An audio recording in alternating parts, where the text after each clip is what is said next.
Yo, Thought Warriors. What is up? Higher Learning is on. It is I, Lathan Jr. And it's me, Rachel and Lindsay.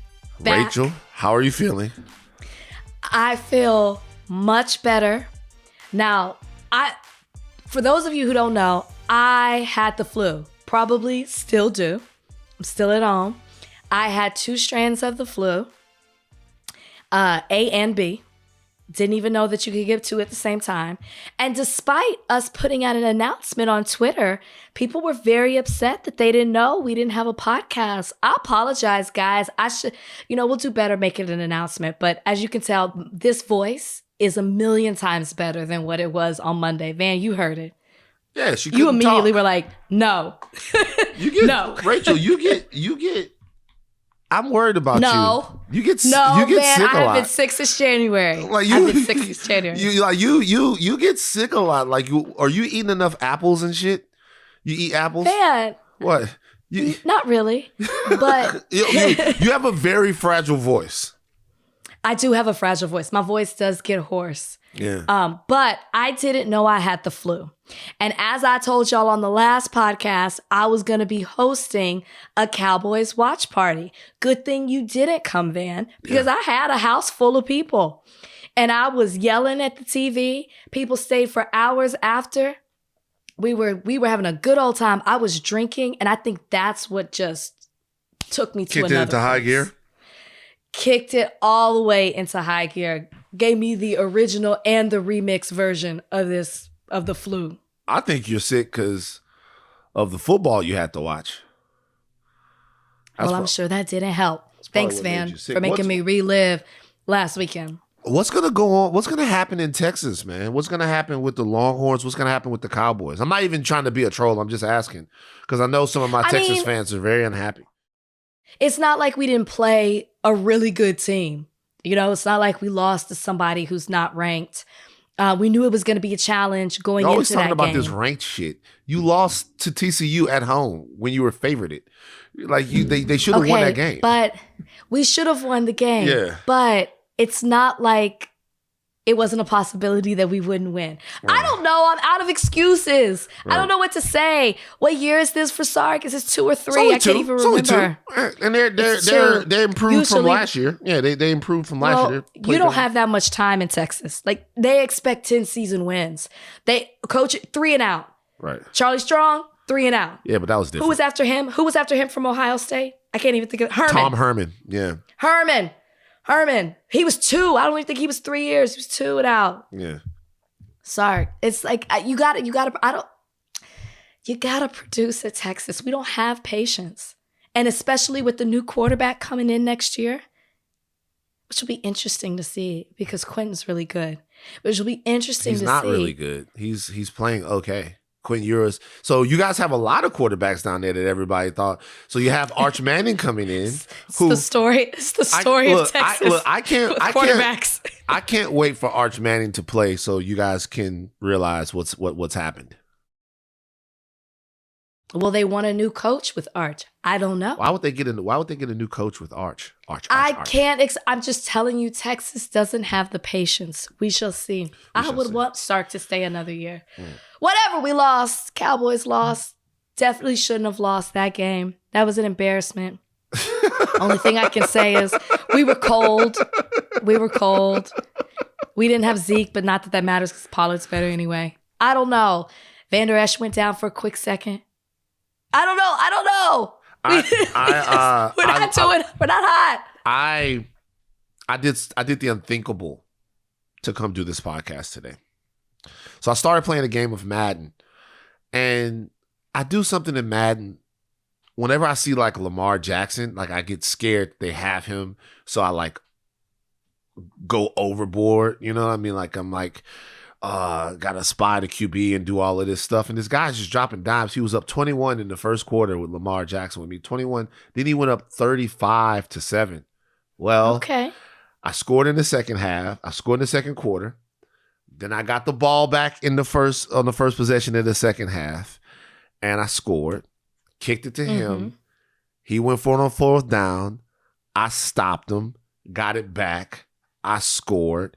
And I had come all the way back, and it was time to do the podcast. And I had to concede the game to get on here. I was about to pull one of the greatest comebacks in Madden history. I had his number. I had figured all his shit out. I was going to come back and win that game, and I had to cut the shit off to come and do the podcast. It's very exciting. Were you playing against yourself? I was playing online. Oh, because you were like, I thought you said you had Lamar Jackson. No, then you were like, they had going Lamar up Jackson. him. This guy had Lamar Jackson. Like, so he had Lamar Jackson. Yourself? And I was... Okay. Disgusting. This guy had Lamar Jackson and it's a hot toddy. And you're drinking a hot toddy? No, I'm said that because you said playing with yourself. Like you're just, okay. You're weird. Let's grow up. Let's grow up. Whoa, you're talking weird stuff. Shout out to Diallo Riddle. Brilliant man. Southside Show, Sherman's Showcase. Diallo Riddle, amazing writer. Shout out to Diallo and Bashir. Diallo was going to be on the podcast on Monday, but Rachel got sick. I'm sorry, Diallo. So we have to reschedule Diallo. Diallo will be coming up. I think was it on the 1st or 28th. Something like that, 28th or something it's like the that. First. It's the first. So Rachel doesn't even know. Like, look, it's funny. It's funny when people think that, like, people don't understand like the dynamics of the podcast. People don't. If people what only are you knew, about to say? No, I'm not going to say. What are you about to say? People only knew. If people You've only already knew. started. Oh, I'm the problem. Let's just say like this. It's 50-50. At times, I am the problem. Donnie? Oh, it's just been a while. It's just been a while Donnie. for you. At times, lately, it's been me. I've scheduled a flight, messed up the time. It's been me lately. Rachel I did was sick. Heaven forbid. Rachel did the podcast one day from a cave in Afghanistan. She was on the side. She's like on the side. Like you can hear people making airport announcements in the background. Some of us make bigger sacrifices. Some of us just put pause on a game. Mm-hmm. Some of us I didn't put pause on actually I quit. find a hole in the middle of the airport to podcast for the Thought Warriors. I love this. And I'm looking at it and I'm like, damn. Because at first I'm like, because here's the thing with me. I never quit a game. Okay. So and my friend, my cousin Rara, shout out to Rara. One day me and Rara were playing Madden and I just couldn't stop him. I couldn't stop him. So it got to the point, he's talking all of his shit. He's doing his thing. It got to the point to where I was playing out of spite. But also, I was downloading information. I remember I lost that game, some crazy big number, but then I came back and beat him 3 times in a row. So I never quit. I take my lumps. I have a good Madden record, so I never quit. I take my lumps. But in this game, it was different. I had figured this son of a bitch out. He was taking advantage of the fact that I was scared of Lamar Jackson and I was over blitzing, playing too much man coverage. So he was just like taking advantage of coverage busts and throwing over the top of my head. Then I made him start quarterbacking a little bit and I started getting in his ace. Oh, yeah. But I cut that off to come do the podcast, man. I feel like you needed to say that so you feel better about leaving the game. I was only down 1 score. I know, and you wanted people to know that, so you and feel like if I stop him again, baby, and he was gonna be I was gonna make this nigga quit the fucking game forever. It's like some chubby black bastard came back on me when I was up. Oh, I couldn't score. Can he see you? No, he can't see me, but he can feel that I'm fat. I feel like now, people just know, Either like people say stuff on the podcast. They're like, Van breathing so hard, he sounds nasally. That's because it's like blubber in my nose passages, in my throat. I'm like, my throat is fat, so you can feel it. They can feel it on the other side. I know that they can feel it. Anyway, did Brian get sick? How's Brian doing? I saw him in a suit on Instagram. Brian's fine. We've really been living separate lives this entire month of November. He had COVID. He had COVID, and then I now have the flu. So He's good. He's good. You think he gave you the flu? You think he? I am holding on to that. I do say I think somehow whatever his COVID, it fell onto me as the flu. Down mutated. It mutated. Yeah. I do. Yeah. So when you guys are apart because of sickness like this, what happens? Like what goes on in a relationship? Do you order Postmates or something? Well, how do you guys? We're big Postmates orders, period. What does he order from Postmates? Because he got abs. No. He actually does meals. He uses this company called Factor. And he does. Oh, Jesus Christ. All right, let's move on. His own meals. Or he does Butcher Box. But we've been separated. I've been eating a lot of chicken noodle soup. Sold on the side. But it was sold on the side. No, with promethazine on the side. Whoa. That's what they gave me. I'm sick. I'm really sick. Well, Rachel, wait, Rachel. Hold on for a second. Wait, Rachel, you got some promethazine over there? I do. Hold on. How much promethazine you got left? Hit me up. How much promethazine? Wait a minute, man. How much promethazine? Even the pharmacist looked annoyed when he had to give me the promethazine. He was like, do you have the flu?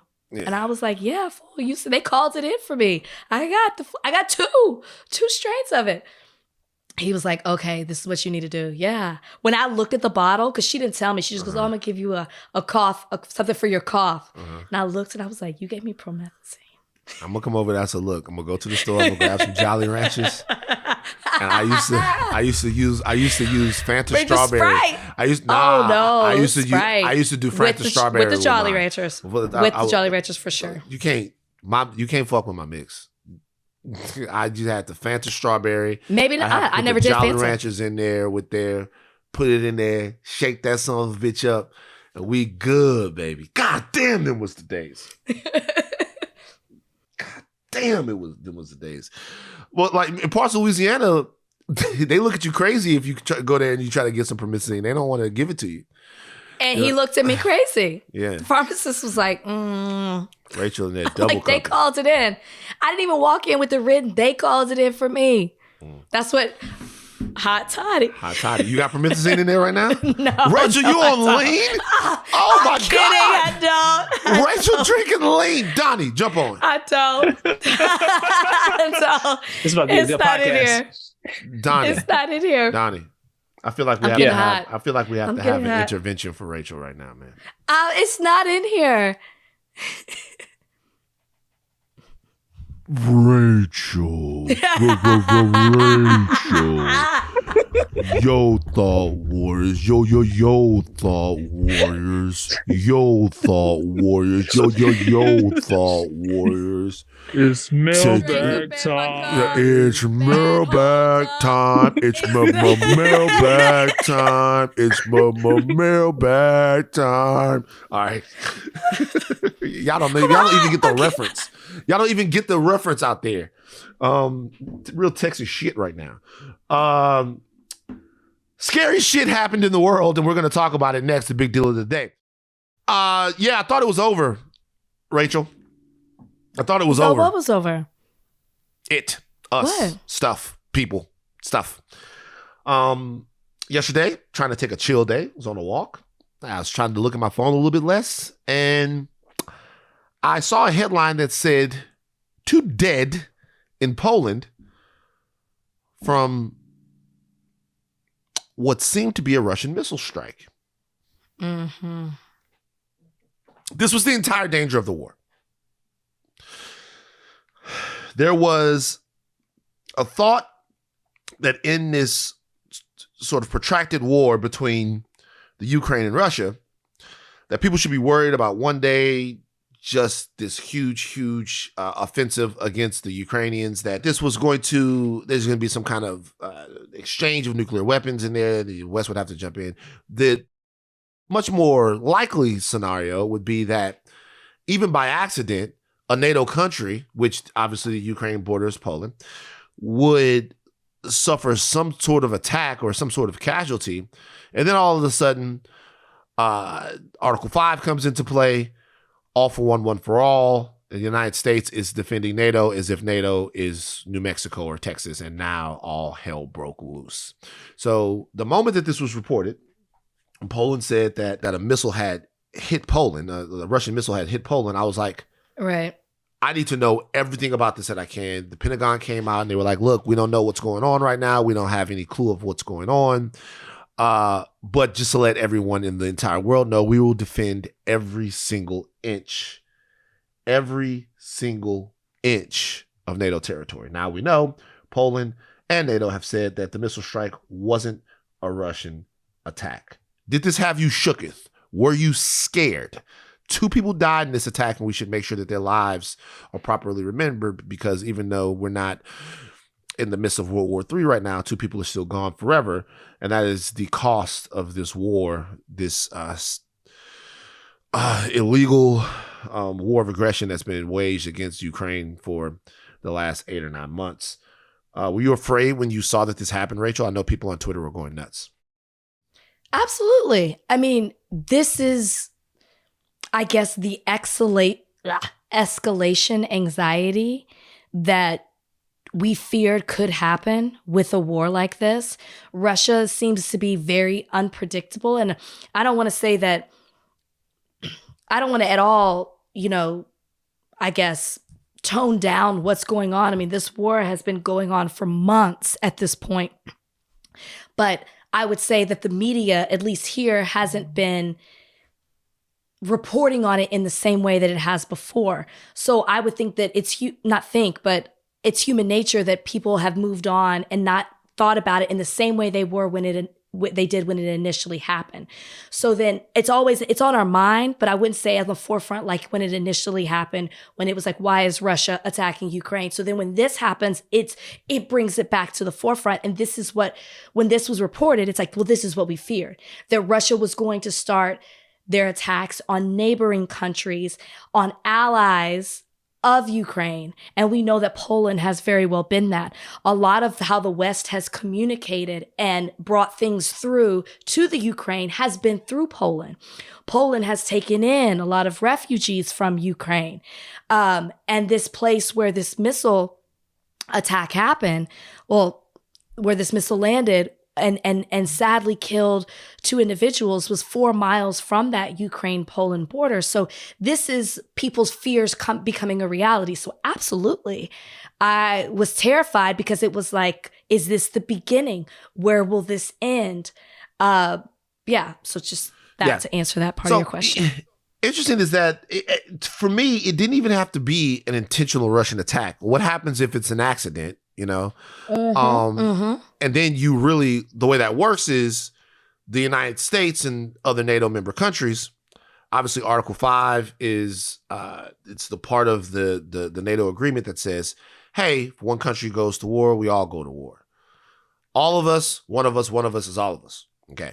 So that means that whatever Poland wants to do at that particular point, we have to fall in line. Right. And help out. And that's like, that's what an alliance is. It's not like we can be like, no, they have too many nuclear weapons. If that's the case, then NATO and other alliances that we have like NATO, there'd be total non-confidence, a loss of confidence, should I say, in the U.S.'s ability to maintain friendships and help out and, come to the aid of its allies. And you can't have that. You have to show strength. So I was really, really anxious about what's going to go on in this situation. Because even if it's an accident, you still have dead Polish citizens. And the countries have to decide how they want to rectify that or remedy that.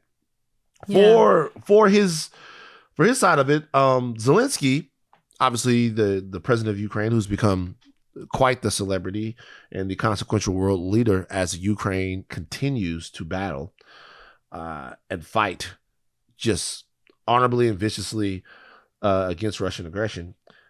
He doesn't believe that the missile was Ukrainian.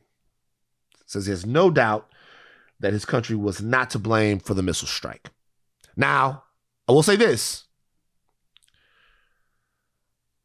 I'm sure that he believes that. He seems like a very honorable man. But I also, obviously, believe that he wants as much help and support in his in Ukraine's war with Russia as he can get. And obviously, if people were to believe that the Russians were responsible for the missile attack,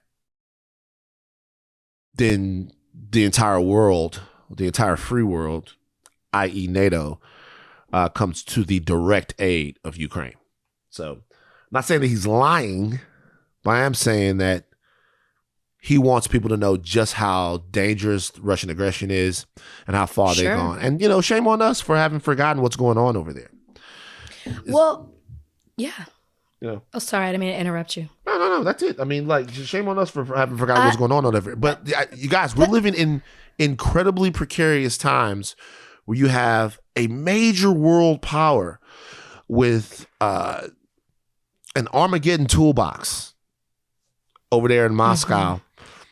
That's just, we're ever so slightly on the brink. Anything could go wrong. It's not something that we're going to think about all the time, but when you have a country like that is, threatening the world order, and I know that's a scary term for people because people think, oh, van a new world order, but the world order is, a part of it at least is, you don't attack a country, a sovereign nation, without having first been attacked. Now, I know that the United States broke that in Iraq, but, geopolitically, this is all incredibly precarious. This is scary, scary stuff. And I think this is the first time that a lot of people felt, in a long time, should I say, that a lot of people felt that Jesus Christ, this could blow up and we could get to a point to where nations have to make real dire decisions. But I felt that. Seculum. Makes you think about that for a second. But I think it's also important, whether this was intentional from Russia or accidental from Ukraine, I think it's important to note how this is going to make the Polish government and people feel. They lost 2 citizens. And the Polish people might possibly, and I'm sure, from what I was reading, there seems to be a lot of exhaustion on the side of Poland because they've taken on so much in regards to this war. I mean, they've let refugees come. The country has provided financial aid, and it's taken a hit on their economy as well. So the fact that they lost 2 of their citizens could even potentially weaken the commitment that they've made to Ukraine, which is so important what's happening in Poland too, that because as I said earlier, the West has gone through Poland to provide effort to Ukraine. So I think that it's also, we have to pay attention to how this is affecting that country because they were, whether it was intentionally or accidentally, affected by this missile and what's happened. And then becomes the fear of, okay, well, as them being a part of NATO, as allies, does more protection need to be provided to their borders? Because it's being reported that this was a Ukrainian missile that was combating a Russian missile because they're shooting 80 to 100 missiles sometimes a day. So what needs to be done on NATO's part to protect Polish people so they feel more protected as they're giving so much to Ukraine? What's being done for them? So I think that's something important to pay attention to Poland, but also other neighboring countries as well. All right. You guys, hug each other. World's a dangerous, scary place. All right. Okay, a lot of you hit us up because we didn't have a podcast this week due to, my flu sickness. And we've obviously been paying attention to it as well. But we have to talk about Shanquella Robinson, the tragic, horrific death of Shanquella. If you don't know, on October 28th, to celebrate one of their birthdays, Shanquella Robinson and 6 of her friends flew to San Jose del Cabo or Cabo San Lucas in Mexico for a long weekend to celebrate this friend's birthday. Within 24 hours of Shanquella and her friends touching down, it was reported that Shanquella had passed away. The initial reports of Shanquella's death were that she was found unconscious in her living room and it was due to alcohol poisoning. Her friends frantically called her mother. The authorities were also involved and also attributed it to alcohol poisoning. But as the medical examiner got involved, her death certificate stated that Robinson had died from a, quote, severe spinal cord injury and atlas luxation. And that is the loosening or detachment of her first vertebrae from the base of the skull. Absolutely disgusting. Now, her parents, her mother, who received the call, the frantic call from her friends, felt that it was very suspicious under the circumstances that her daughter had passed away. She's the one who stayed on the Mexican authorities, the medical examiner, eventually got that death certificate that completely contradicted the original findings or what was reported to her as to the reason that her daughter had passed away. Subsequent to that, a video came out of Shanquella completely naked, fighting one of her friends while her other friends were recording this video. She was defenseless. The woman was beating her up, threw her down to the ground. Her friends are saying, Shanquella, why don't you fight back? Not intervening, not stopping it, just recording it like they're watching a sporting event. And that's where the video ends. So there's a lot of outrage, rightfully so, surrounding this murder of Shanquella, because that's what it obviously is at this point. It's not alcohol poisoning. Her face was allegedly swollen as well, in addition to the spinal cord being severed and her vertebrae being broken from the base of her skull. A lot of outrage has also been at the fact that media outlets, national outlets, are not covering this. And I don't want to compare one death to another, but a lot of people are saying when Gabby Petito was missing, every outlet was covering it. All hands were on deck. But with Shanquella, there doesn't seem to be the same effort to discover not even just the reason, but who was responsible for the death of this young woman. I believe she was 25 years old, had a promising future ahead of her, was there with her alleged friends to celebrate, and within 24 hours of touching down, she lost her life. Van, your thoughts when you heard this? So I have a couple of thoughts. Number one, we're not comparing one death to another. I understand that you were being sensitive by saying that. We're asking the media, where in the fuck are you?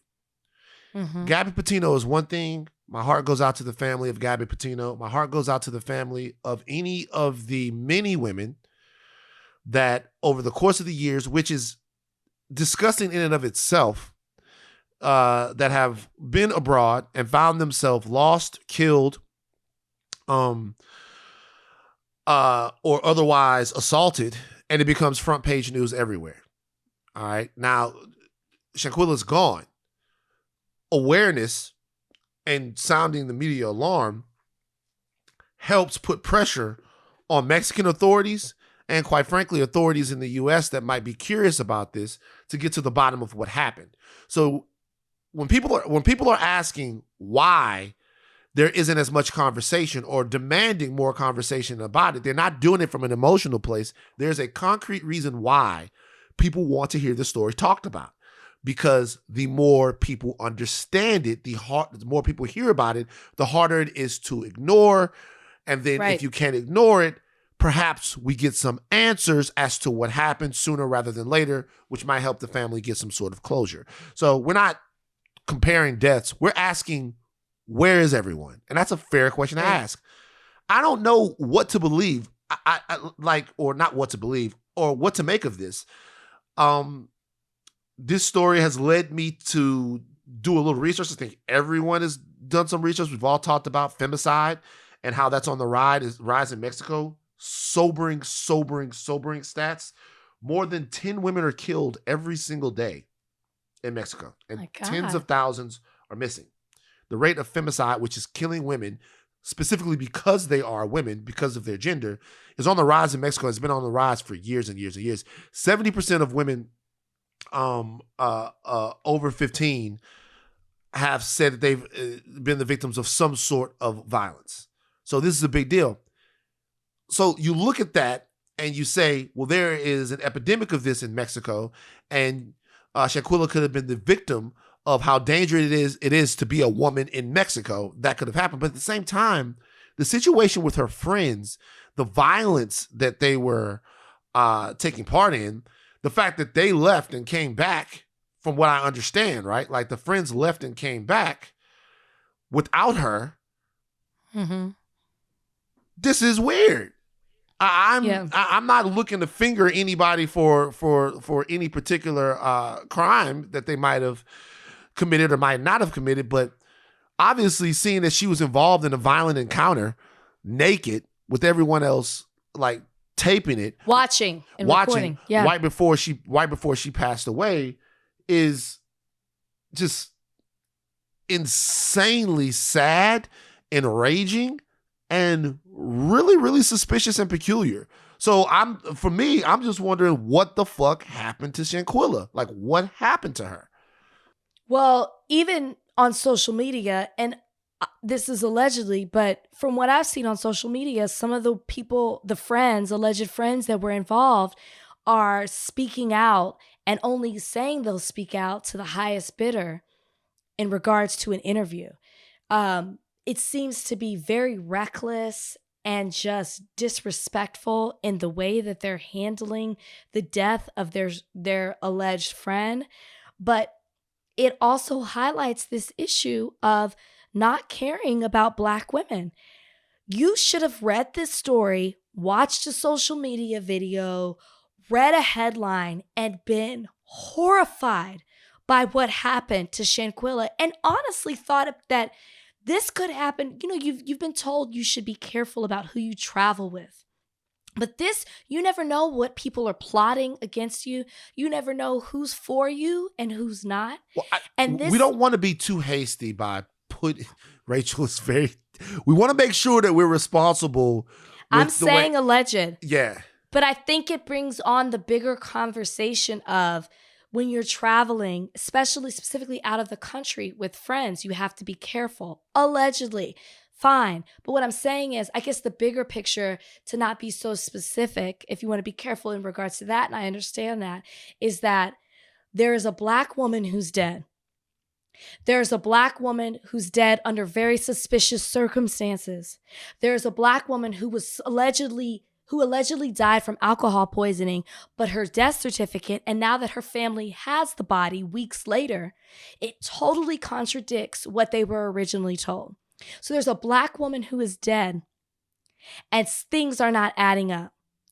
And people need to be outraged to the point where they're at least trying to understand and figure out what's happened to give justice to Shanquella, if such a thing even exists, and give peace of mind to that family who lost their child or sister, daughter, niece, friend. And they aren't, and on a national media, from a national media perspective, they're not as concerned.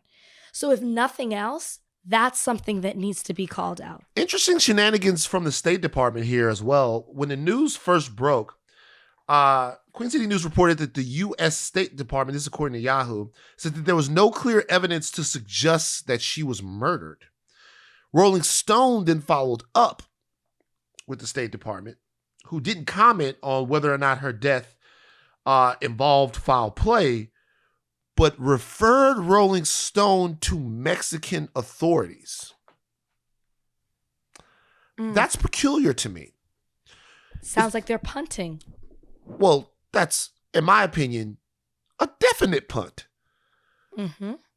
Obviously, if you want more information, the investigative agency closest to it is going to have that information. But whatever information that the Mexican authorities have, the State Department should have it now. They should be sharing. This is the death of an American citizen, right. A suspicious death on vacation in a friendly neighboring country. There's no information that the Mexican authorities should have that the State Department shouldn't have at this point. That tells me that they're not being quite vigilant enough with what it is that they're trying to accomplish, which is tell the American public what happened to this Black lady. So, right. We don't. That video is damning enough. The video is damning enough for you to do more. The video is damning enough because it injects violence into the situation. We don't have any more information into this except what we just gave you guys. But we hope that we have a better understanding of this as it moves forward. And I just can't imagine anyone trying to get a come up off the death of their friend. Like, look, I haven't seen that. You've seen it. I haven't seen it. I'm not saying it is, but if it is happening, God damn, man. God damn, bruh. Fuck. We got Malcolm-Jamal Warner coming up next. Let's take a moment. Just real quick. It's a very troubling story. Heart goes out to the family of the young woman, everyone who has to move on in their lives without her right now. It's a very troubling story. Let's take a moment real quick, take a breath. We got Malcolm-Jamal Warner talking about a lot of things on the other side of this. He's got a brand new album. It's out now. It's nominated for a Grammy. He's already won a Grammy. We're going to talk to him about that, how he's maintained his longevity in his career, how he did not fall victim to the curse of the child star. And also, obviously, a little bit about his time on The Cosby Show and what The Cosby Show means to people now and maybe what it should mean to people now. Malcolm-Jamal Warner on the other side of this break. Fantastic interview. Stick around. It was a longer one. The brother gave us a lot of time. We'll get to that in a second. You guys, a treat on the podcast today. I've never met this brother before, but he feels like my brother. I'm not even going to lie. Right? I've been following his life since I was a kid. Like, seriously, watching him. He put on the Gordon Gartrell. I'll never forget it. This guy's a piece of television history that we have on the show right now. Actor, producer, director, musician, poet. Malcolm-Jamal Warner joins us today on Higher Learning. Yes. Hey, Malcolm-Jamal Warner. The first question I'll ask you. First of all, thank you for joining us, brother. Yeah. When you hear people talk about you like that, like a piece of television history, like you can't tell the history of television without showing your face. Yeah, sure. That's good. What is that like for you? Yeah. It's dope. I'll start there. But I think it's also it's a way of life. You know, it's almost like it is what it is because I was, from 14 on, I've been a part of this, iconic cultural phenomenon, if you will, right? So with that, that's been a great blessing. I think for me, there's also a certain, responsibility that comes with like holding that space. My whole thing has always been ever since, coming off of Cosby has always been, making sure, I was like, I can't go from that show to go doing bullshit, right? So, Sure. Yeah. So there's a certain responsibility that, for me, I've had to take on in terms of, I'm very specific. I'm very clear that I have no interest in doing roles that perpetuate negative stereotypes of our people. Right. Word. Which means I don't work as much as I think I should. I think I've been able to maintain a wonderful career post Cosby, but a lot of that has come with being meticulous about being very mindful about the kind of roles I do, and as a result, between gigs I go out for and don't get, and gigs I turn down because I'm not trying to perpetuate certain images of us. I go through periods of unemployment, a little longer than I'd like. Yeah. You know what's funny about that? I remember one time I saw Malcolm in something and I was like, oh my God. So way before Jamie Foxx, way before what's your man from Moonlight, Tre'Davious, Trevante Rhodes, Michael Jai White played Mike Tyson. Like for an HBO original movie, which you guys, is a really good movie. Yeah. Michael Jai White played Mike Tyson. What it must have been like 96, 97? Yeah, about 95. 95. Yeah. So he played Mike Tyson. And in the movie, Malcolm played one of Mike's friends from back in the day, and they was kind of on their hood shit a little bit. And I remember watching the movie and be like, oh my God, Theo has changed. Do you remember that role, bro? I do. Yeah. Yeah. And I remember, I loved being able to do that role because it was something, it was so different from Cosby. And this was pre-Malcolm and Eddie. So I'm like really coming off of the whole Theo thing. So to have the opportunity to do that type of thing that was so different, like I needed that not just for my own acting work, as in terms of my own craft, but I also needed that as part of my body of work to show that there is more to what I do than just Theo. And because that role was based on Rory, Mike's best friend, it was in the context of playing somebody real. So when Van introed you on here, he said you're like family, which is so true. We've had this discussion on this podcast. I've never related more to a family on television than I did the Cosbys. Like that was my family. Yeah. So for you, and you talk about this responsibility, how would you say that show redefined, or maybe just defined, public perception of the Black family in America? Yeah, it did. Obviously, it did that.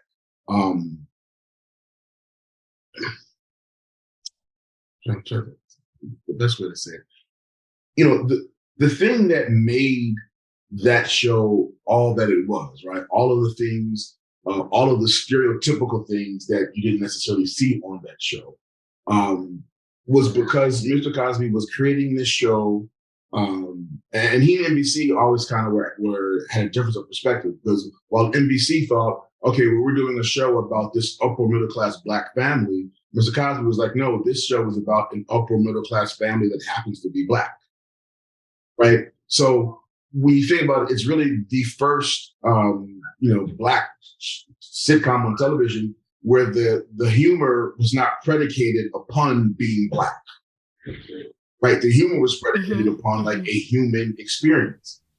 So I think that's one of the key things and why that show was different. Whereas now, even post Cosby, we may have Black shows on TV, Black roles where they've upped the socio-economic class, right? But the execution is still kind of stereotypical executions. They just have professions. So I think that's one of the reasons why how it reshaped how people saw Black people, because this family was very clearly Black. You could tell by the dress, by the art, by the music, but it was a show everyone could relate to because it was about the human family condition as opposed to the Black family tradition. And that turned some people off. There were Black people who were like, well, Black people don't really live like that. That's not real. But the fact that there has always been a Black middle class, right? Throughout history, there's been a Black middle class. Or if you just go, as recent as, Cliff and Claire's generation, right? So many of their generation were the first in their family to ever go to college. Yeah. So their parents were going to make sure they were doctors, they were lawyers. So, this life that, people wanted to say didn't exist was really because they weren't exposed to the reality that these people do exist. So long answer to... No, that's a great answer. I'm gonna come back to, because I want to talk about, you're nominated for an Emmy for Outstanding Supporting Actor. You won a Grammy with my man Robert Glasper. Yeah. And Layla Hathaway. Yeah. You with all of my friends, and we don't even know each other. So you're doing some great work, and your new album you have coming out, Hiding in Plain Sight, we was nominated for another Grammy. Yeah. This year, congratulations, man! Like you do a man of many talents. I want to ask you about something. Yeah. Recently, Aaron Carter passed away. And the first thing that I thought when Aaron Carter passed away was how he had been a child star. He had been a child star, and obviously we know that there is a long list of child stars that for whatever reasons could not adjust into either life after the sitcom ended or adult life period. Yeah. And we've seen that really with a lot of your contemporaries. You know what I mean? People that were on TV at the same time as you were, and then people after. And to be honest with you, people just before as well, you know? Yeah. Why didn't that happen to any of the Cosby kids? It seemed like everyone turned out to be, you know, really well adjusted, like, and brilliant people. Erica Alexander, brilliant. You know what I mean? Like Raven Simone. Yeah. You know what I mean? Everybody, yourself. Yeah. Vanessa had a talk show at one time. Yes. Yeah. So Tip is blessed. So everyone together, it seems like Keisha Knight Pullum, you know, when I was in college, she changed the image a little bit and we loved it. But you know what I mean? I'm like, God damn, Rudy. But King Magazine, huh? King Magazine, I'm like, shit.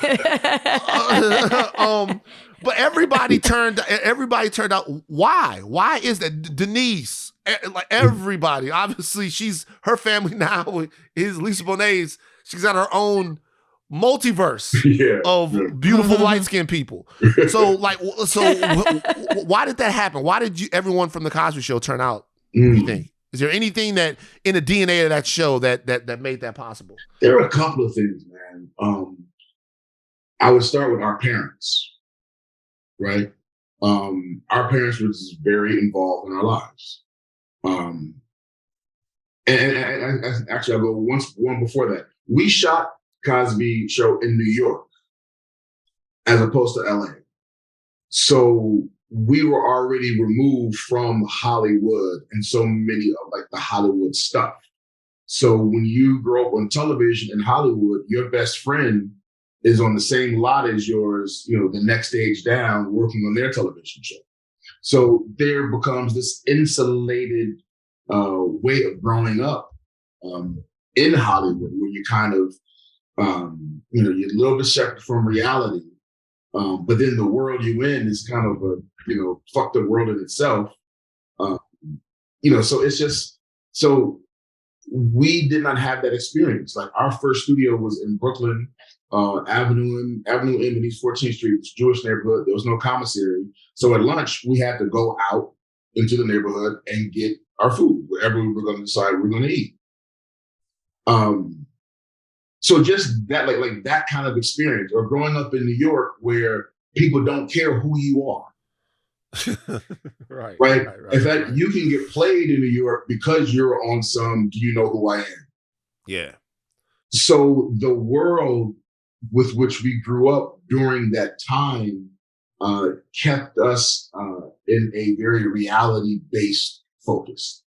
You know, because of course, in New York, you can live in the dopest high-rise. You walk outside and you're faced with hardcore reality. You don't get that kind of growing up in LA, in Hollywood.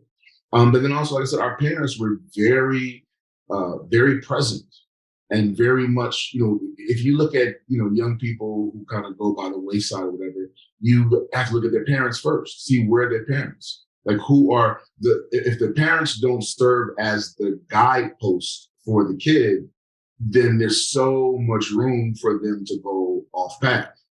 You know, my mom told me I was 14 when Cosby first hit. And, you know, when it first hit, the numbers were like out the box. And I'm 14 and my mom was like, yo, baby, it's great that this show is the phenomenon that it is, but this show could be over next year. What are you going to do when the show's over? She was like, I can type. I can always get a job. What are you going to do when the show's over? So, you know, for me personally, she had already impressed upon me this concept of longevity, this concept of life after Cosby. And in between that and being in New York, you know, I grew up with a very real perspective of, you know, who I am, you know, how I navigate through this business, how I navigate with a soul, my dad was good for that, helping me, Yeah. Keep my soul intact. He set some really good foundations. You can't be named after Malcolm X and Ahmad Jamal and be about dumb shit. Yeah. Fuck can't. over that legacy. Yeah. My dad set me. I was 15 when I figured it out, and I called my dad. I was like, "Yo, you set me up." And he just laughed. He just laughed. It was like, "Okay, I get it. I got this. Is what This is the legacy that I have to, not just have honor, respect, and reverence to, but I also have to hold that responsibility."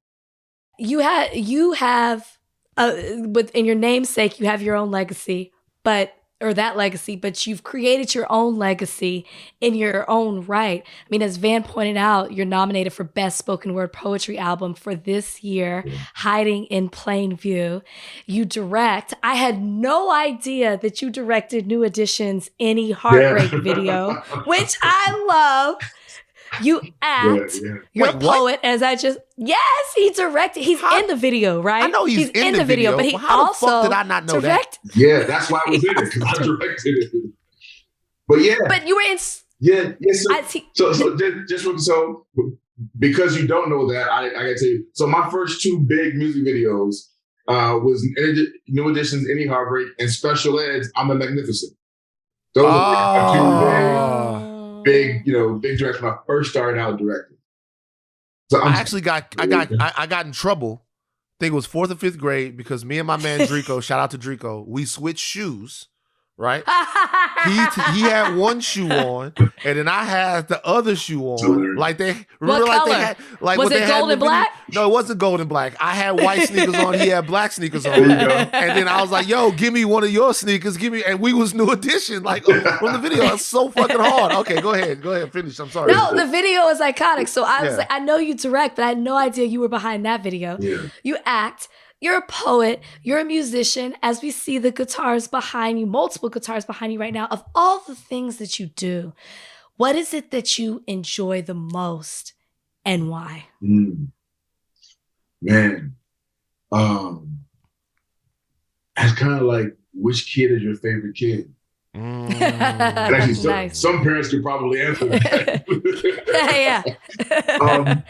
They're like, I love them all because it's not like I think I was probably around 30 or so where I realized, oh, you know what? I'm an artist. Like I do all of these things. And one of the reasons I do all of these things is because I think I was about 23, a couple of years after Cosby, about a year and a half after Cosby was done. I'm in between gigs and I'm pitching, directing stuff and whatnot. And at some point I realized, because I was acting and directing, I was like, if I keep my eggs in just these two baskets, this business is going to break my heart. So I set out to find other creative avenues of expression to keep me creatively fulfilled in between acting gigs, to keep me creatively fulfilled when the passion becomes a job and all of the things that come with the territory of having a job. No matter how much you love it, there are things that get in the way of the joy. So my thing has always been, well, I've got these different avenues of expression available to me, and let me use them because I need them. Right? Like my acting career needs my music outlet. Because where the music business is, my music career needs the acting. Right. So they all feed each other, and together they all hold me up. That makes sense. Have to ask you this. Is Bill Cosby still a hero to you? Damn, man. And let me tell you why I ask you. Because on this very podcast, we've talked about just having gaping holes in our childhood and what it would mean to extract the Cosby Show. my father went to Southern University. I went to Southern University as well. But I learned what a HBCU was, not from my dad. I learned from an HBCU from the Cosby Show.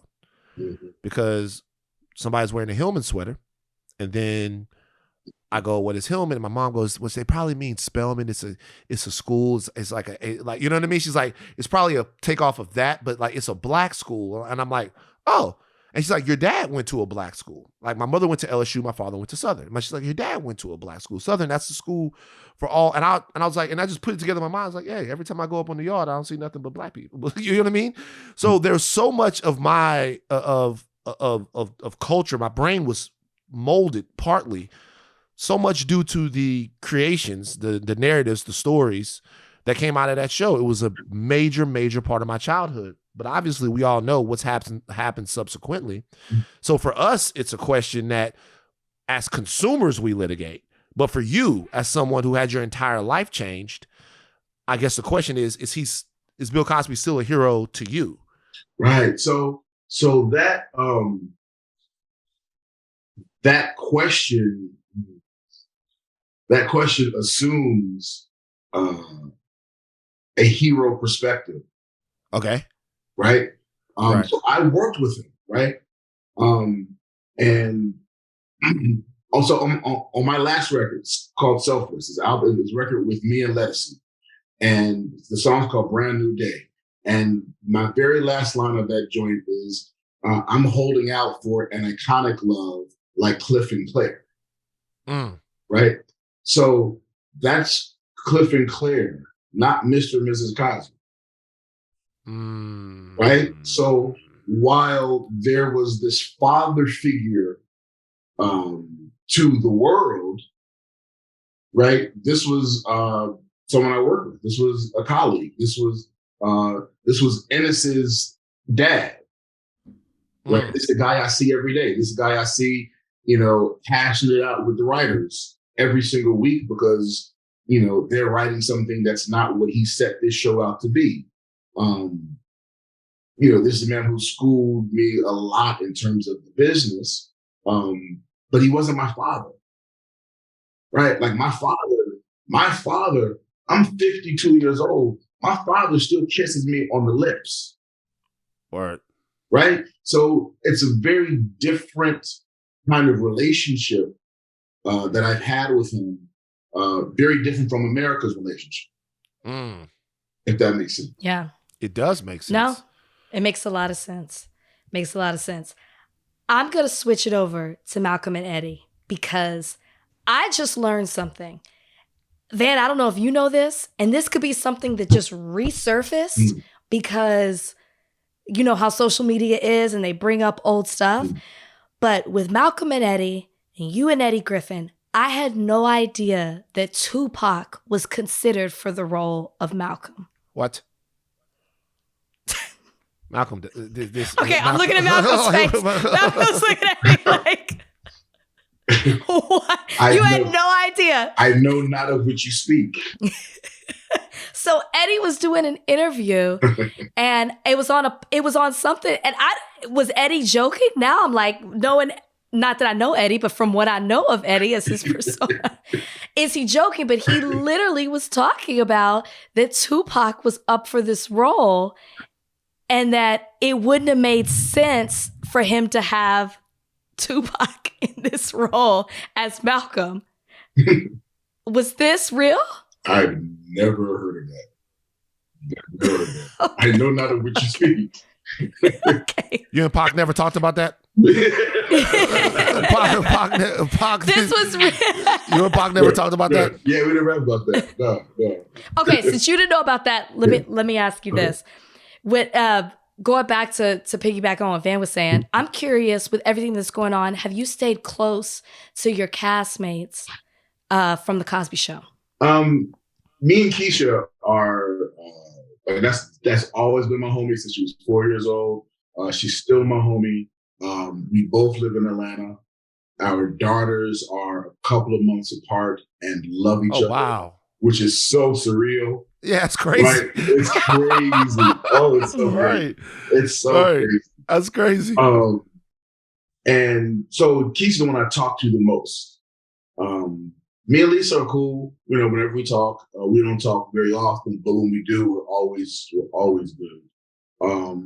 And I used to talk to Tempest a little more, not so much. And then Felicia, sometimes life just gets rough, and I just got to call Felicia and be like, How do they feel about people that say take the show off the air and don't want to watch the show and all of that? How do you guys feel about that? We don't even talk about that. Word. We don't even talk about that. No. Like we are, we're so far removed from the show. Yeah.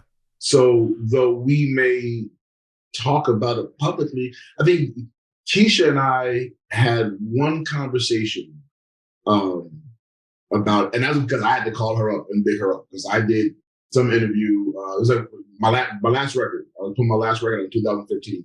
I couldn't get any interviews. I could get no coverage on my record unless I agreed to ask at least one question about Bill Cosby. Right. So I wait a minute. Wait a minute. They told you that before? Yeah. Like my publicist could not book me any press unless they wanted, because this was like in the height of it. So they needed to know. But you would say to them, you would say to them, I don't want to talk about it, or they would say to you, my publicist, give me gigs, and they're like, well, we're gonna want to ask them a question about Cosby. She'd be like, no, okay, well, no, thank you. But it was that kind of, as I'm trying to promote my record. That's what it is. So I do this interview with AP. We do a 25-minute interview, talk about the music, talk about my acting. Like, it's a dope conversation.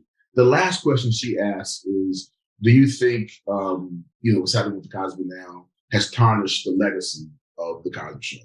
And I said, well, of course it's tarnished it, because whenever we have images on television that perpetuate negative images of people of color, we always have the Cosby Show to hold that, to juxtapose against that. And now that the show's taking off the air, we no longer have that. The next day, the headlines read, Malcolm-Jamal Warner says, the Cosby Show legacy has been tarnished. That's the headline that ran across the wire. The interview that's supposed to be about my record, that's the headline that was. So that's the thing. Then Keisha is on some talk show, and they ask her the same question, and she's like, no, the legacy can never be tarnished. It's like there's a whole generation that went and got a higher education because of that show. You can't take that back. It's like there are people who are out who have loving Black families because of that show. So no, you can't take that back. You cannot tarnish the legacy. So I saw that and I hit her up. I was like, yo, I'm biting that. Whenever somebody asks me, I'm using your shit. Like, that's the only time we've ever discussed it. Because it's just not a part of our conversation. Did you ever want to rap? Yeah. Yeah, oh my God. Yeah, that's how I became a poet. That's what I'm saying. Because when y'all was doing, that was the goal. You were there for the explosion of hip hop. And I see that you're a poet. What would it have been like if in 89 or 90, 91, you'd have just, I don't know, you'd have got with the Bomb Squad and just got on your Public Enemy shit and just dropped a whole or just you and Cockroach. You and Cockroach together. No, so my band is called Miles Long, right? So listeners, if you go to Spotify, Apple Music, if you type in just my name, you'll get features and collaborations. But to hear my catalog of music, it's Malcolm-Jamal Warner's Miles Long. Miles Long was actually the name of my first rap group. So in '89, Miles Long was a rap group. Me and two other cats. I was up in Russell's office with his dope-ass demo tape. Yo, Russ is conscious. It's yo, you gotta hear this, man. On some De La Soul type shit? It was not that good. Okay. Okay. Shout out to At least you're honest. Right, not that good, you know. But it was on some, you know, the DJ, you know, producer. He ended up going by Frankie Knuckles. Anyway, Russell trashed the project, but he ended up fucking with my man. Because Frankie Knuckles is a legend, right? You know what I'm saying? Wait. So you go into Russell's office. You got your group with you. No, it's just me.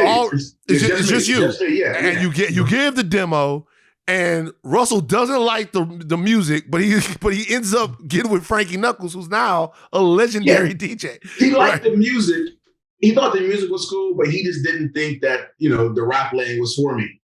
You know, and I don't remember what his exact words were. I don't even know if he was really talking about the imaging, but he was just really like, you know, it's cool. It's a cool idea, but the skill set isn't there. I'm paraphrasing, but he was like real, like, you know, the skill set is not there. So is that how you got into spoken word? So I got you just changed, like moved years that later. So I've been a poet. I've been writing like my whole life. My dad went to Lincoln with Gil Scott-Heron and Brian. Oh, wow. Yeah. My dad went to Lincoln because Langston went to Lincoln. Mm-hmm. So my father had me steeped in poetry. Like when I was 6 or 7 years old, never took an acting class ever at that time. But at 6 or 7 years old, I told my parents I was either going to be a famous actor, a famous poet, or a famous basketball player. Like that was I just knew it. Can you hoop?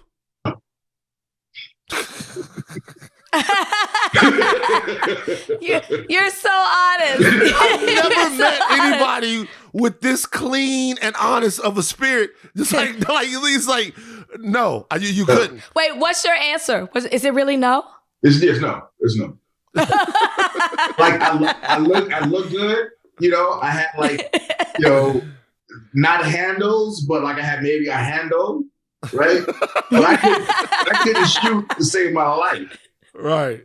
Like, and you could, you know, shoot, if you just stay on me, you could imagine the ball with it. But if you followed the ball, right, all day, no. Well, so you're good at so many things. I guess you can't be good at everything, right. Malcolm. It's cool. You can't be good at But so, you can't be good at so the poetry has always been like just a part of what I do. But the spoken word kind of came out, you know, it was before Love Jones, before poetry spots, you know, popped up all over the place. But I was in LA. My man was telling me about this poetry spot. So we went and we see Jada Pinkett and Tashina Arnold. So they were doing poetry. And like all the women came up and all the poems were male bashing poems. Like you just did not feel good about being a man in this room. Right? I was like, yo, this is whack, man. So me and my dude, we went home, you know, wrote something. Next week we both came out and like we came in repping for, you know, for the fellas. Right. And just the poem that I'd written, it was so to the core that of course the dudes were like, yeah. And the women were like, you're right. Right.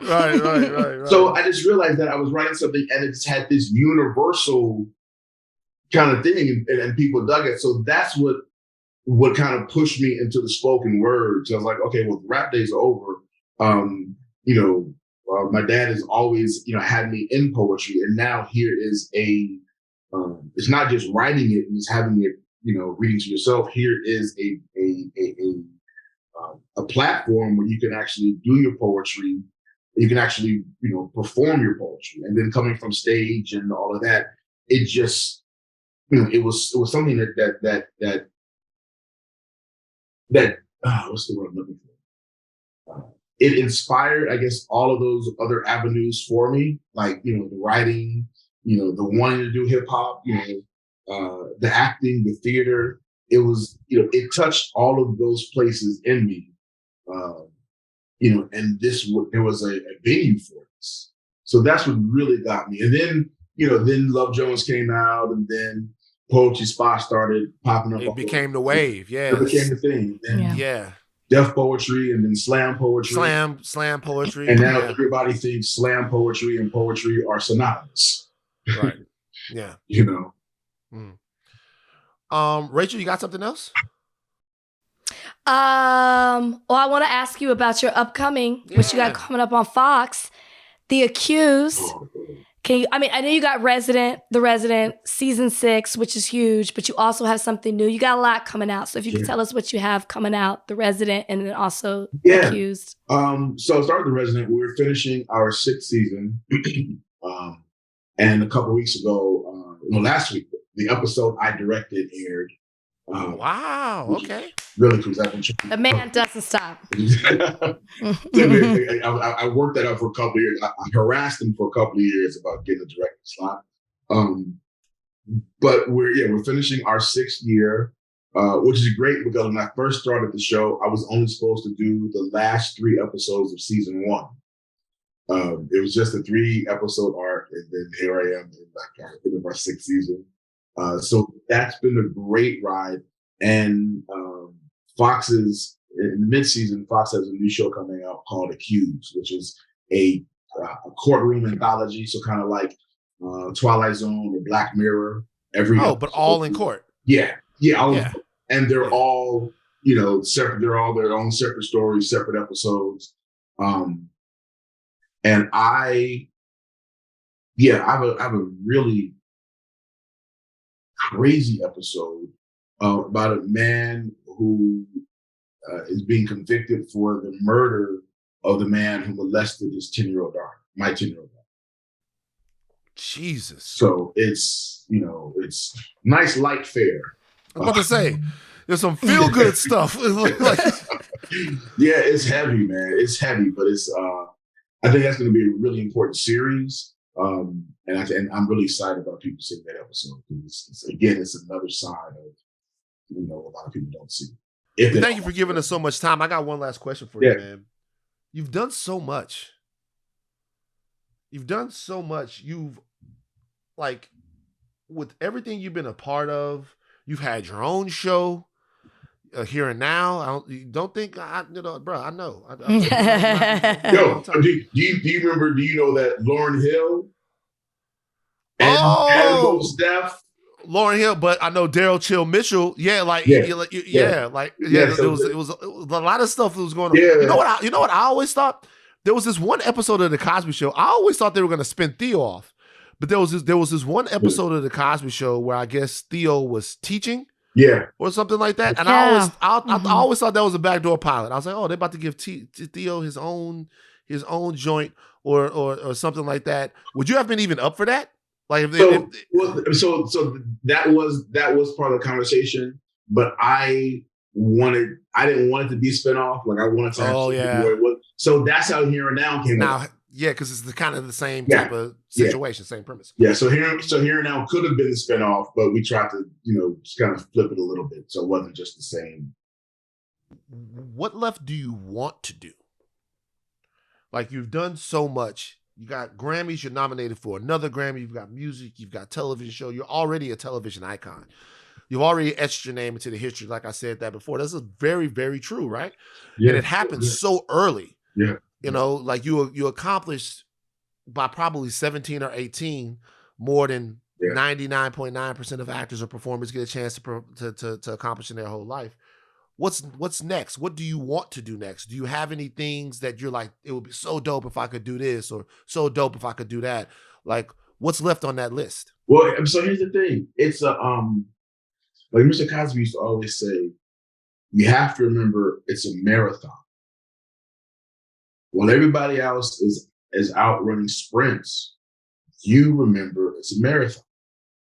So when my mother was talking to me at 14 years old about longevity, my thought process has always been about what's next. Like, what's, cool. This is hot right now, but what happens after this?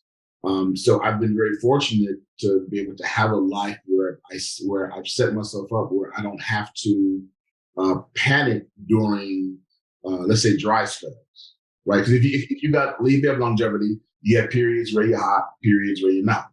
So fortunately, I'm set up so when I'm in those periods of not hot, I don't have to make desperate acting choices, right? But the road is still the road. Like once we're done with the resident and the accused airs, well, I'm back on the audition ground, right? So the whole thing about this journey is like, so many times we get caught up in a hot TV show, a hot song, a hot movie, and people get so caught up in that they don't think about 10, 15, 20 years from now. So like the trick really is to enjoy what's happening, but not to get caught up in it because the road is still long. I got to find out. Yeah. So my grind. Yeah. There's no end to the grind. Right. Yeah. Right. Yeah. So I'm I've got stuff I'm developing, like every other actor in Hollywood does.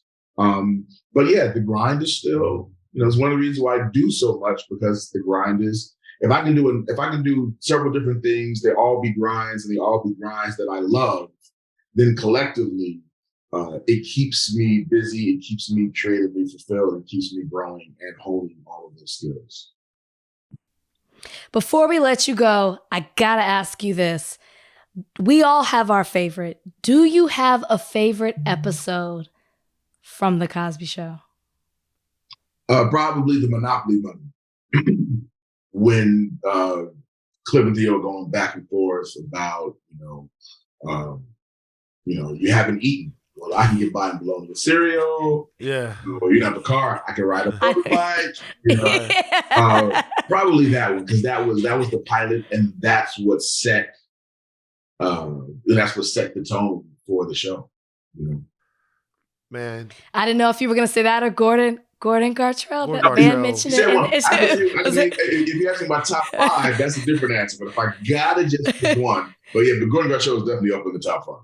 So, like, calling women, I just remember so many things. Calling women burgers, it's so stupid. It's like there's calling women burgers, but obviously, for me, the relationship that I had with my dad was most illustrated in you trying to guilt trip Cliff, and Theo trying to guilt trip Cliff, and Cliff going, "That's the stupidest thing I ever heard of." Yeah.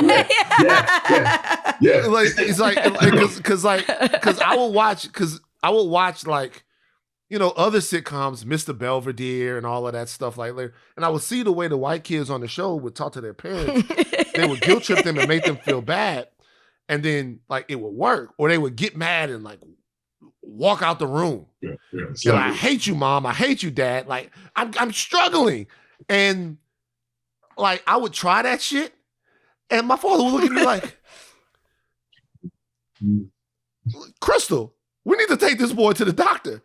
This nigga has lost his mind." You know what I mean? That just rang so true. I'm not gonna hold you, bro. You've been so gracious with your time. You are. Yes, you have. I'm so happy to see you thriving, doing your thing. Thank you. Grammys in your pockets. More Grammys coming to you. Yeah. And when you get a chance, I'm saying this to you and to your listeners and viewers too. Please listen to the album. It's by far my most important album. I tell people that it's an album. This record is for us. It's for Black boys. It's for Black men. It's for Black people.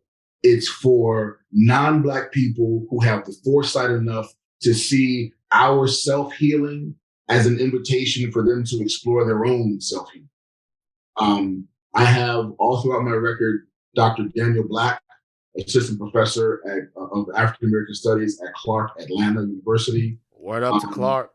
I will be as bold enough to say that this record is one of the most important records that you will hear come out in 2022. And I know I put a lot on it. And I invite anyone to go listen to the record and tell me I'm wrong. I'm open for that discussion. Do we have your permission to maybe at the end of the show today play our audience out with put a little bit of it in there so they can hear for themselves? Yeah, man. Yeah. What is like you have? I know you have an album Which out. one? Which one do you want us to play? Off of that record, listen to it or have somebody listen to it. Okay. It's like yeah. I mean, it's the record is an important record. That's all I can say, right? Oh, I got you. I got you. You know, yeah. The record starts. Dr. Donnie Black. He's on the first track. The track is called "Love Song." So we'll play that one. And he says, the thing about a black boy is you don't necessarily want to be the black boy. What you want to do is you want to love him so fiercely. You want to love him so divinely that your disappointment would kill him. That's what the record starts off. So, yeah, so listen to the record, man, and, whatever, because there's so many chunks, and bits in there that, I'd say, you or your producers or whoever can listen to something and see what resonates the most with the show and your listeners. Absolutely. Yeah. All right, Malcolm. That's amazing. Thank you for giving us your time, brother. Thank you. We appreciate you being here together. Next time you're on the show, you're going to give us some guitar lessons, man. I just got a guitar. Bass lessons, specifically bass. The bass. Yeah, the bass. The bass. Slapping the bass. And it's me playing bass. Look at him. It's me playing bass all over the record, too. So it's... Word up. It's all of that. Oh, that's great. All right. Thank you. The album is Hiding in Plain View. Nominated for Best Spoken Word Poetry Album. I want everybody out there, all the Thought Warriors, to stream that, listen to that, go out and support that. I want y'all to make him feel our support. So we are so happy to have you. We're happy that you gave us your time. Peace to you, brother. Blessings. Malcolm-Jamal Warner on Higher Learning. Thank you. All right. Fantastic interview, Malcolm-Jamal Warner. Look, you were, this is, hey, Rachel, that's enough. I held it down. Rachel, that's enough. I kept it in for that interview. Hack.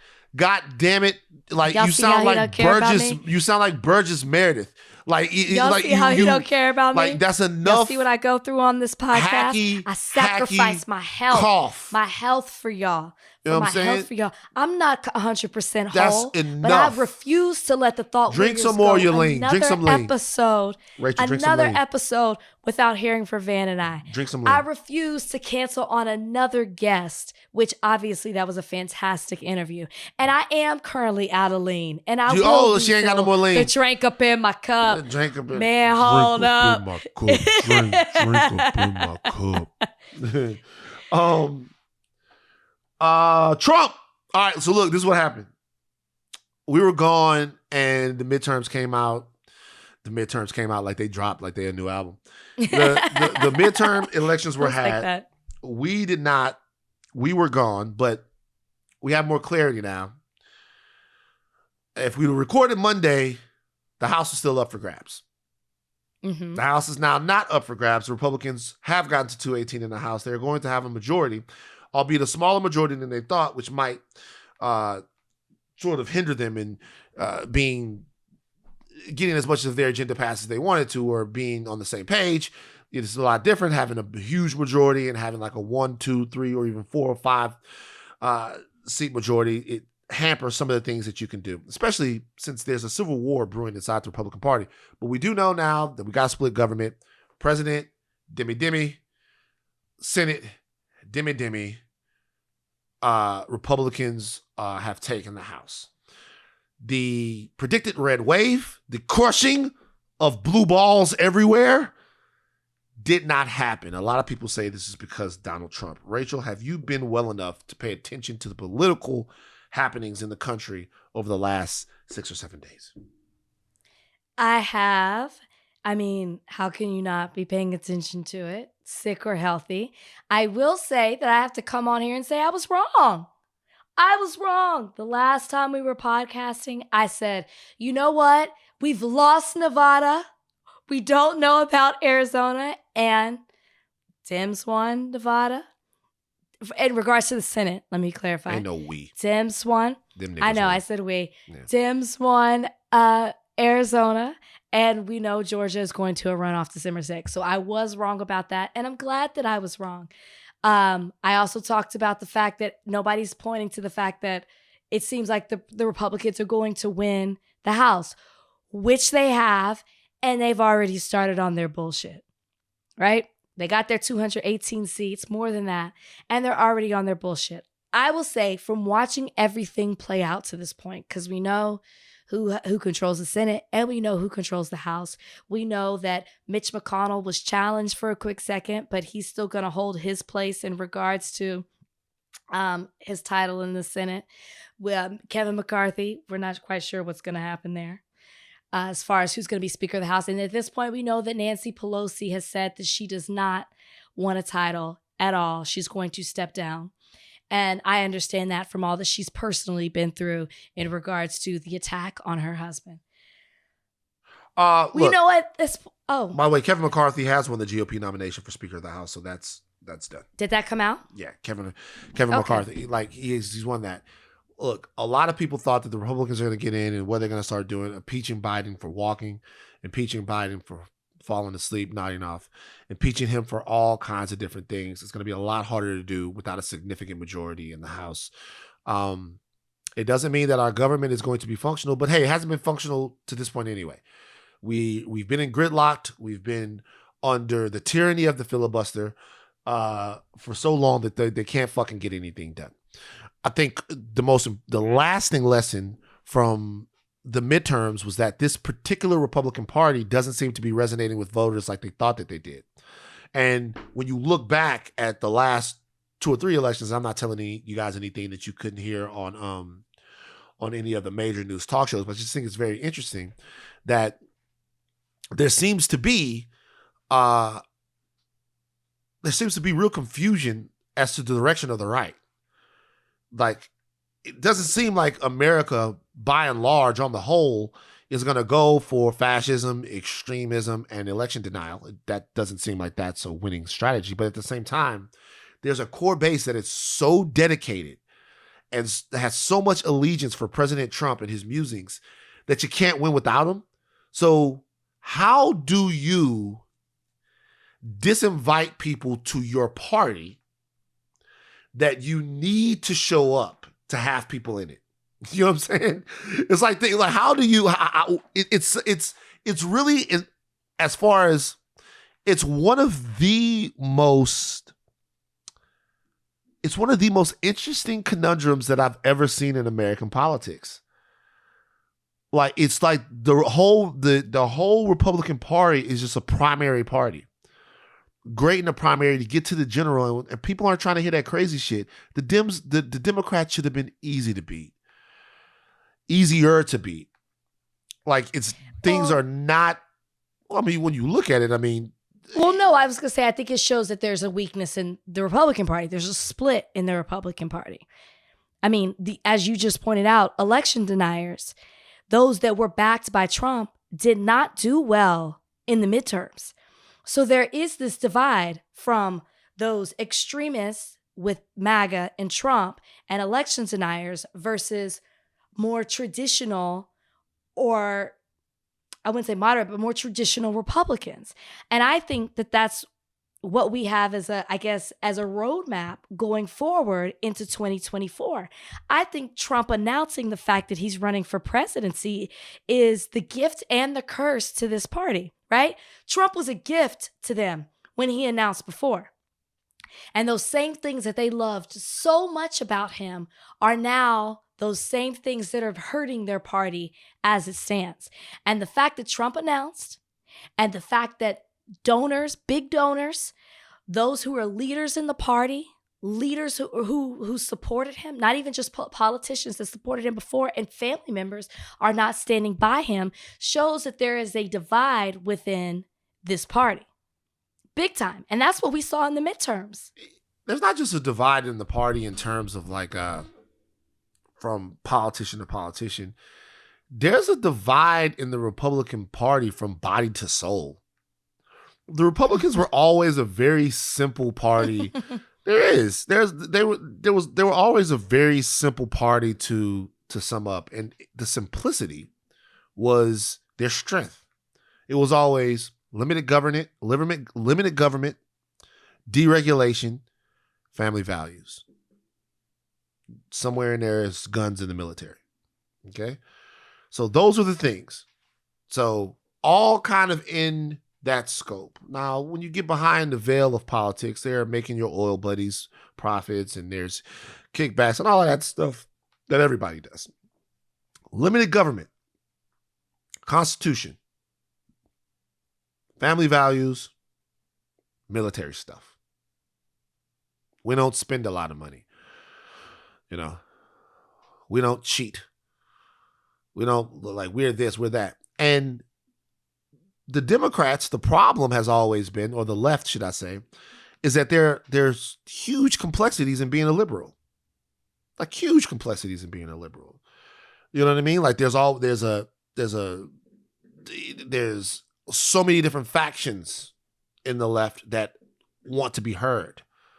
Because it's almost as if sometimes it feels like being a liberal is reactive.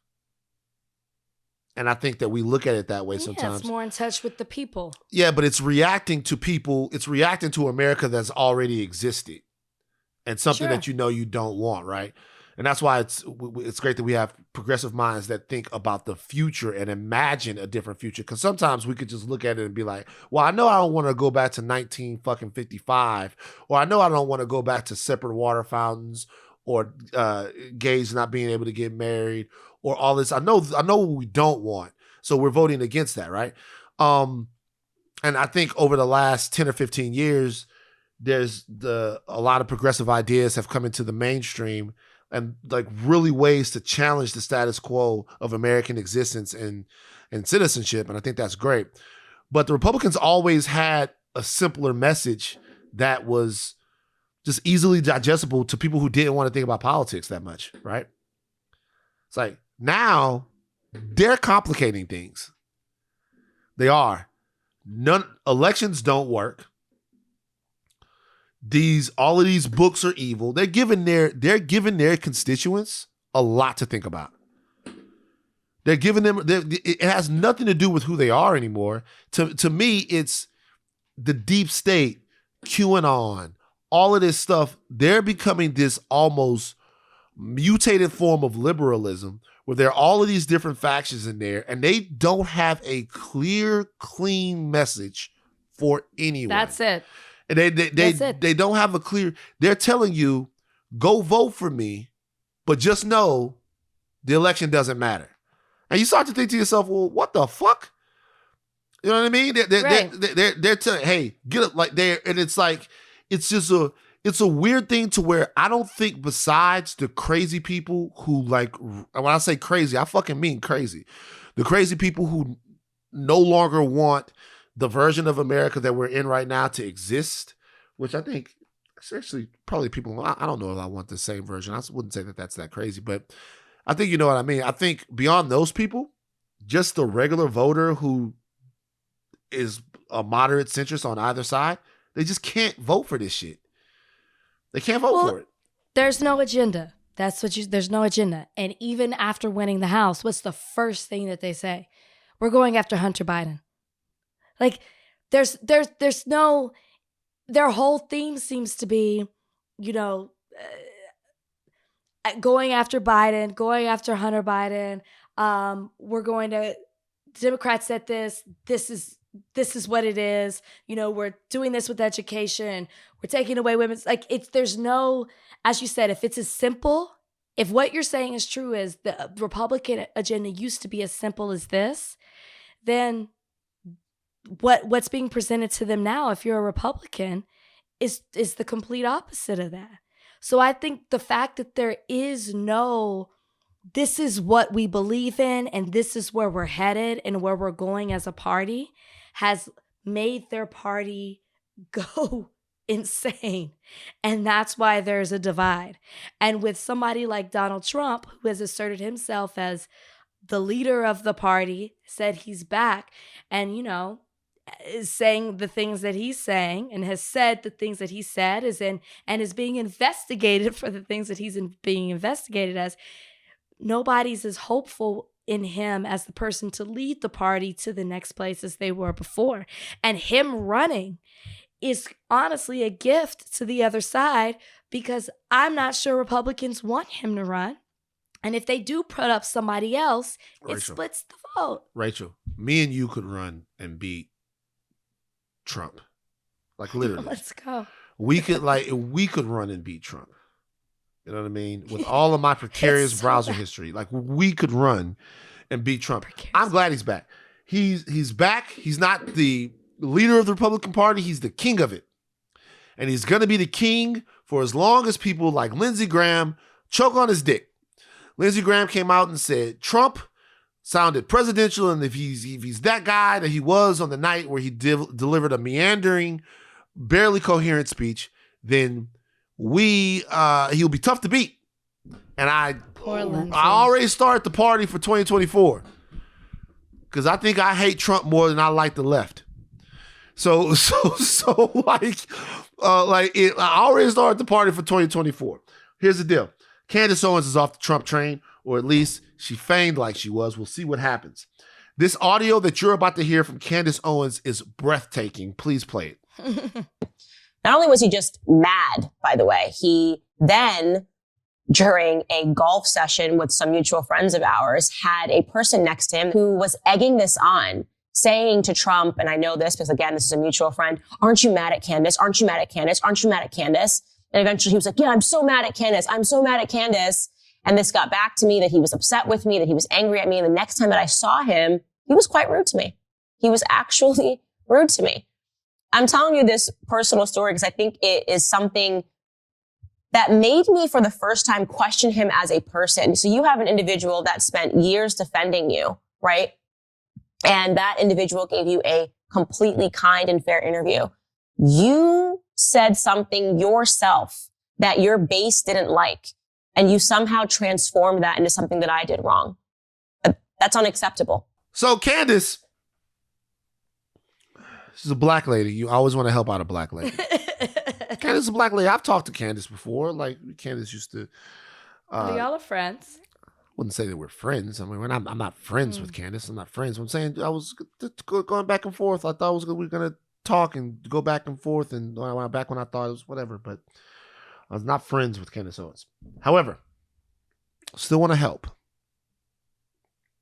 because Candace is there saying that Trump was mean to her, and because he was mean to her, she questions what kind of person he is. Jesus Christ. How could this be, Rachel? It's not Trump. So if Candace had any thoughts on, what kind of person Donald Trump is, we thought we would help her out.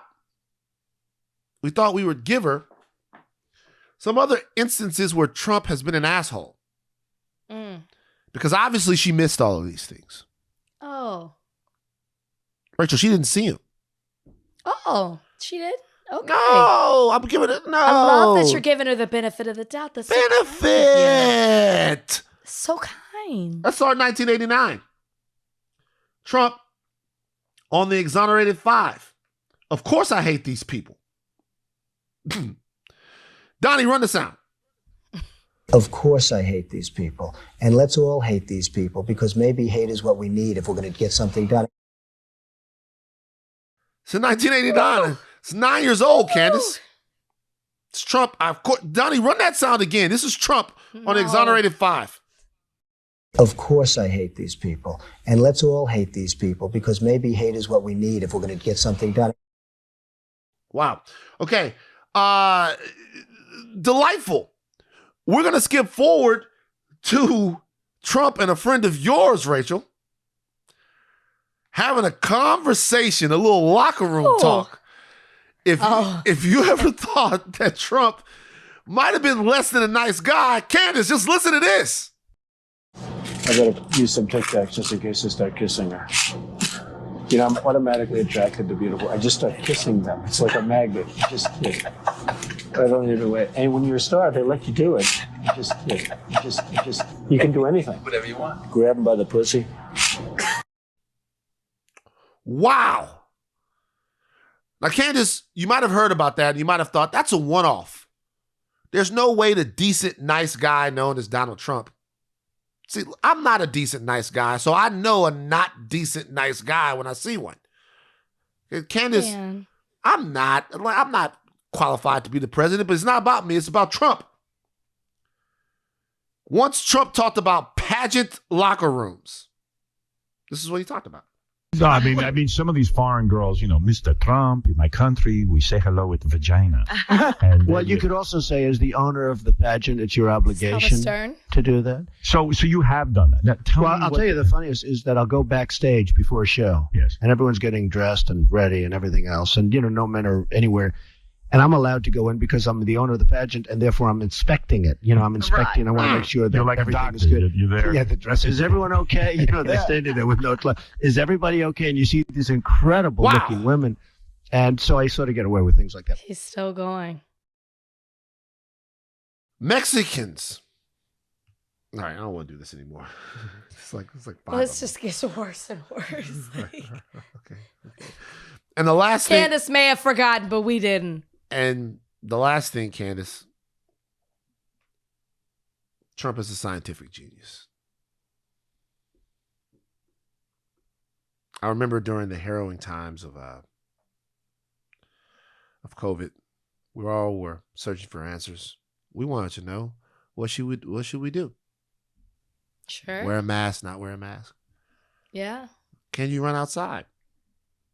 Can you get COVID through your computer? Can the virus travel through the internet? All kinds of questions. Will ginger ale solve it? Can black people get it? These are all questions that were litigated. But some of the best ideas came from the stable genius known as Trump. Donnie, play the sound. Right, and then I see the disinfectant where it knocks it out in a minute, 1 minute. And is there a way we can do something like that by injection inside or almost a cleaning? Because you see it gets on the lungs and it does a tremendous number on the lungs. So it'd be interesting to check that. So that you're going to have to use medical doctors with. But it sounds interesting to me.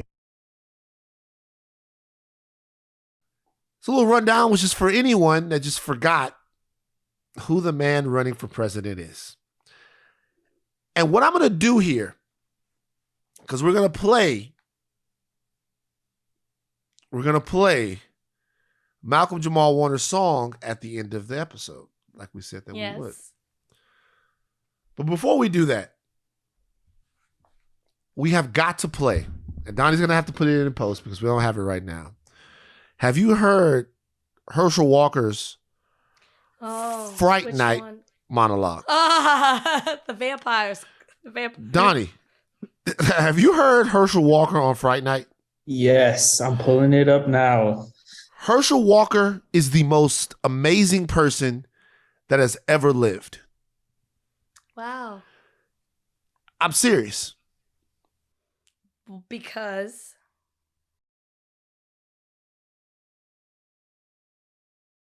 I listened to Herschel Walker talk about Fright Night.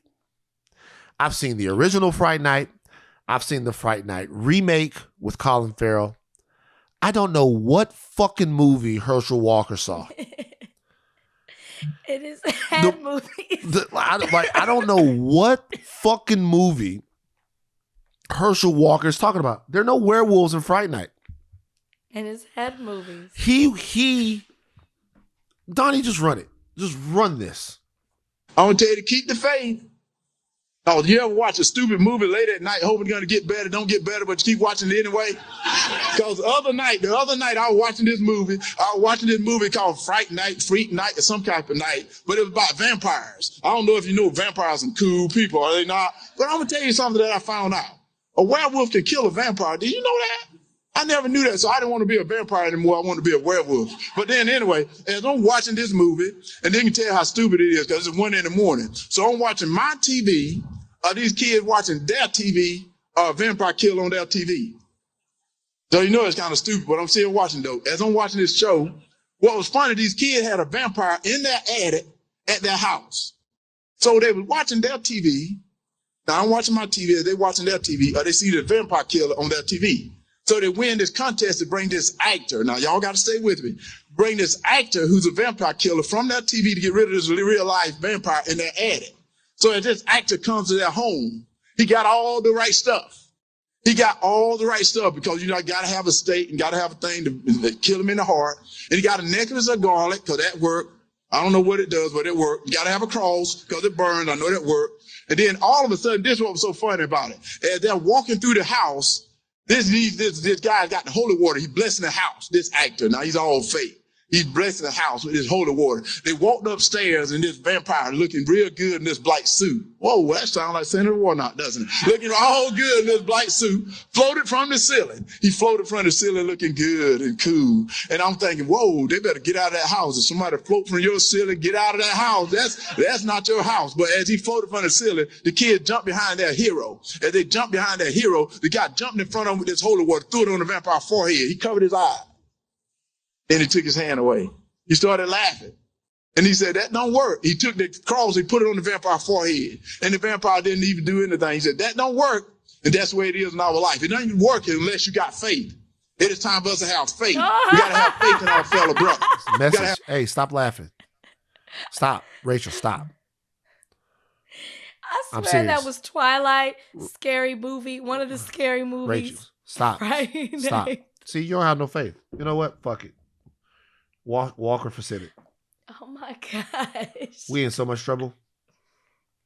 Something just happened.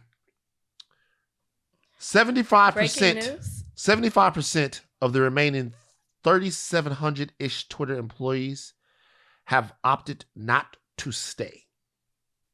75%? There's something happening at Twitter headquarters. Twitter just alerted employees that effective immediately, all office buildings are temporarily closed and badge access is suspended. No details given as to why. We're hearing this because Elon Musk and his team are terrified employees are going to sabotage the company. Also, they're still trying to find out which Twitter workers they need to cut access for. Offices will reopen on November 21st. In the meantime, please continue to comply with the company policy of refraining from discussing confidential company information on social media with the press or anywhere. Something dawned on me about Elon Musk. Okay. So, Elon Musk has made a shit ton of money. Okay. How much money is Elon Musk worth? Give me a guess, Rachel. Like, I don't know, like 100 billion? 200. Okay. $200 billion is what Elon Musk is worth. Elon Musk is the richest man in the world. Okay.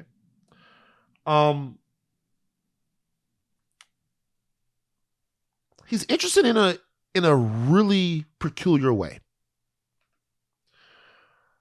He worked with PayPal early on. Okay. PayPal is something that people use.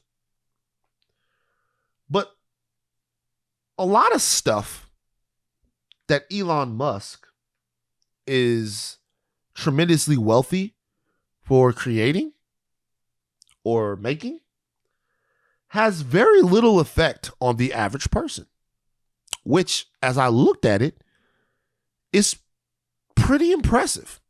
Most people that have made that much money have products that in some way affect the average person's life. For example, Bernard Arnault is worth a shit ton of money. Let's look at the richest guys in the world.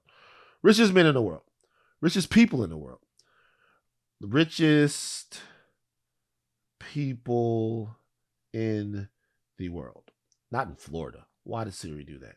I know who the richest person in Florida is. Florida. Richest people in the world. Okay. So 22 rows. So richest people in the world. It is this is real time.